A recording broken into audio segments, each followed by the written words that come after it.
রমজান মাসে দিনের বেলা হোটেল রেস্তোরাঁ বন্ধ সহ সব অশ্লীলতা বন্ধ করতে কার্যকর ব্যবস্থা গ্রহণে অন্তর্বর্তী সরকারের প্রতি আহ্বান জানিয়েছেন জামাতে ইসলামের আমির ডাক্তার শফিকুর রহমান। একই সঙ্গে দেশবাসীর প্রতি মাহে রমজানের পবিত্রতা বজায় রাখার আহ্বান জানিয়েছেন তিনি। শুক্রবার 28 ফেব্রুয়ারি গণমাধ্যমে পাঠানো এক বিবৃতিতে শফিকুর রহমান এসব কথা বলেন। তিনি বলেন, পবিত্র মাহে রমজান রহমত, মাগফিরাত ও নাজাতের সওগাত নিয়ে আমাদের সামনে সমাগত। এ মাসের শেষ 10 দিনের মধ্যে রয়েছে পবিত্র লাইলাতুল কদর নামে একটি বরকতময় মহিমান্বিত রাত, যা হাজার মাসের চেয়েও উত্তম।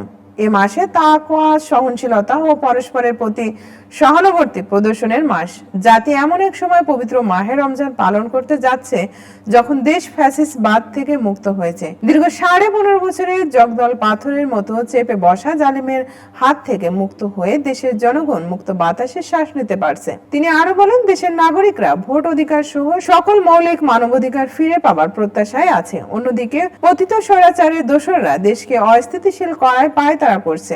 দেশবাসীকে ঐক্যবদ্ধভাবে ফাঁসিবাদের দোসরদের সকল চক্রান্ত ষড়যন্ত্র মোকাবেলা করতে হবে। শান্তি স্বস্তির নতুন বাংলাদেশ গঠিত না হওয়া পর্যন্ত আমাদের আন্দোলন সংগ্রাম চালিয়ে যেতে হবে। জামাত আমির বলেন, ফাঁসিবাদের দোসররা, অসৎ ব্যবসায়ীরা নিত্য প্রয়োজনীয় দ্রব্য ও ইফতার সামগ্রীর মূল্য বৃদ্ধি করার সুযোগ যেন না পায়, সেদিকে অন্তর্বর্তী সরকারকে কঠোর ব্যবস্থা নিতে হবে। অসৎ ব্যবসায়ীদের সকল সিন্ডিকেট ভেঙে দিতে হবে। সুষ্ঠু ও সুপরিকল্পিত বাজার ব্যবস্থাপনা গড়ে তুলতে হবে। দরিদ্র লোকেরা যেন পবিত্র মাহে রমজানে সিয়াম অনায়াসে পালন করতে পারেন, সেদিকে খেয়াল রাখতে হবে। এজন্য ভর্তুকি দিয়ে হলেও চাল, ডাল, তেল, মাছ, গোশত, তরি তরকারি, চিনি, খেজুর, ছোলা, মুড়ি ইত্যাদি দ্রব্যের মূল্য জনগণের ক্রয় সীমার মধ্যে নিয়ে আসতে হবে।